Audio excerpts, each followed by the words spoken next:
Hello dear students, welcome back to JD classes. Today I am going to teach all of you lesson 9 from English Teacher class 7.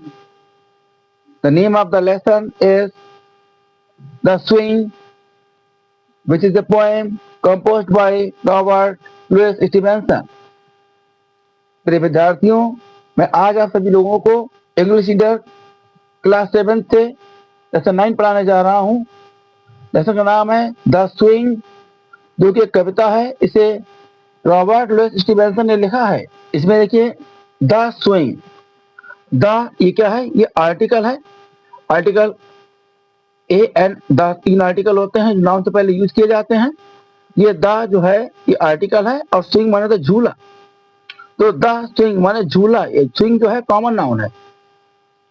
अब आप आगे देखिएगा, पहले इस poem को पढ़ते हैं, फिर इसका लाइन बाय लाइन एक्सप्लेन करेंगे।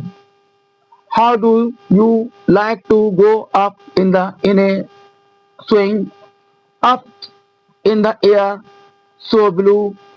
Oh, I do think it is a pleasant thing ever a child can do. Up in the air and over the wall till I can see so wide, rivers and trees and cattle and all over the countryside, till I look down the garden green, down on the roof so brown, up in the air I go flying again, up in the air and down. यहाँ पर जो poet है वो question कर रहा है बच्चे से या बच्ची से, झूला झूल रहा है, ये झूला झूला बच्ची से क्वेश्चन करता है पोएट।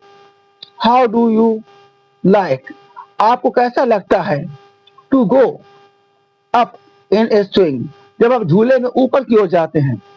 मतलब बच्चे से कोई पोएट कह रहा है कि आपको कैसा लगता है जब आप झूले में ऊपर की ओर जाते हैं, मतलब आसमान की ओर। Up in the air so blue, मतलब क्या है कि जब ऊपर की ओर जाते हैं तो आपको सब कुछ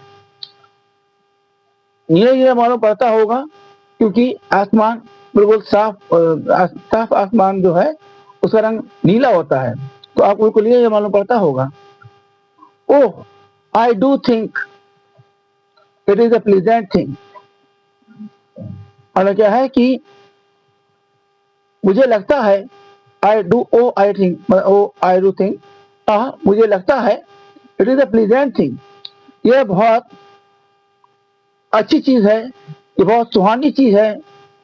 ever a child can do, इसे एक बच्चा कभी कर सकता है।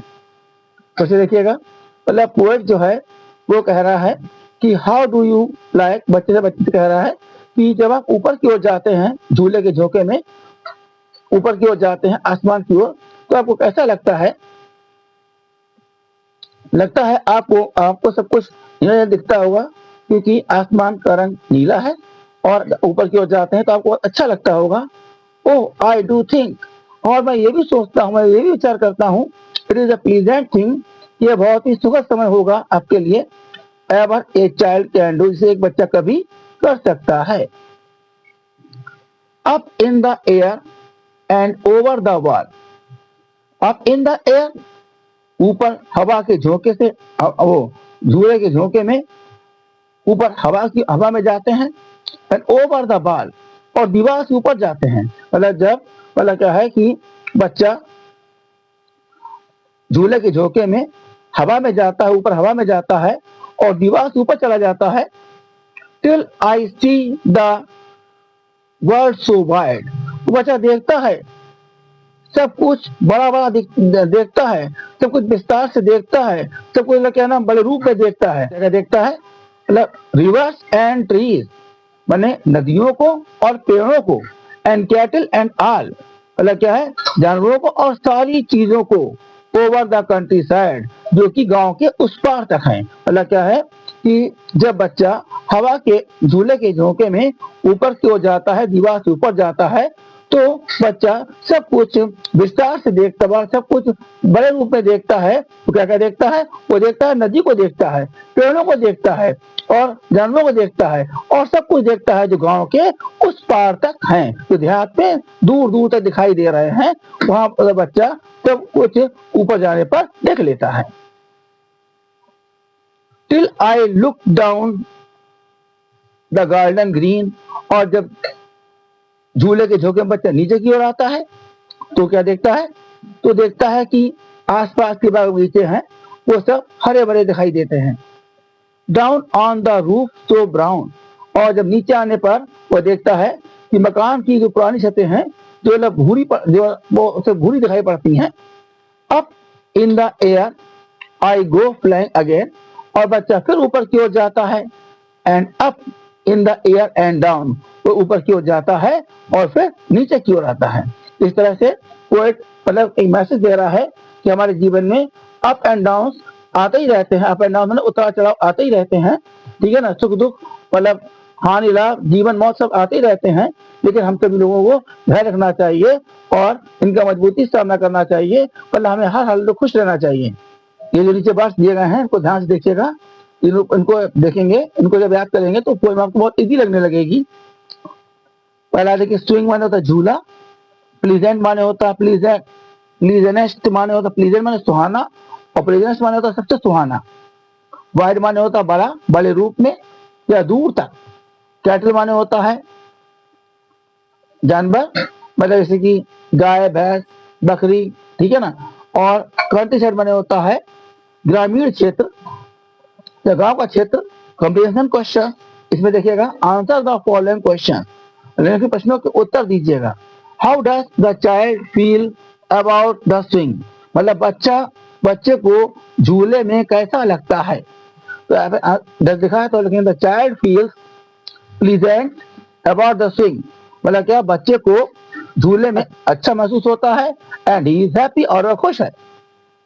नंबर 2 में what does the child see in the countryside, देहात में बच्चा ग्रामीण से बच्चा क्या क्या देखता है। तो अब लिखेंगे द चाइल्ड सीज, बच्चा देखता है reverse, trees, cattle, green garden, brown roofs in the country side, मतलब क्या बच्चा देहात में नदी, पेड़ों को, जानवरों को,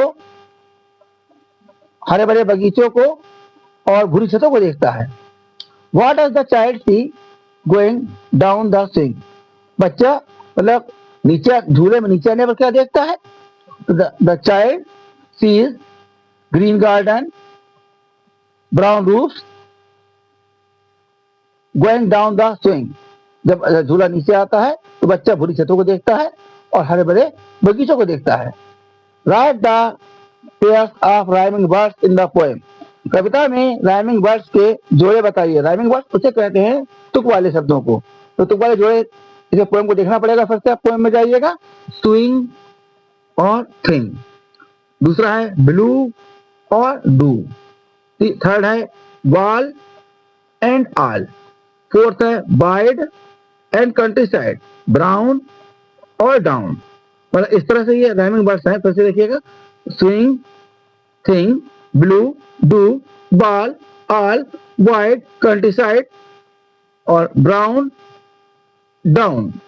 अगला क्वेश्चन है name the colours mention in the poem, मतलब क्या है कि कविता में कौन कौन से रंगों के बारे में जिक्र किया गया है। फिर पोएम में पहुंच जाइएगा।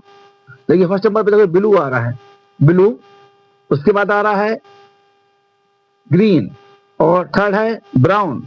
तो इस तरह से थ्री कलर्स के बारे में बताया गया है, ब्लू, ग्रीन एंड ब्राउन।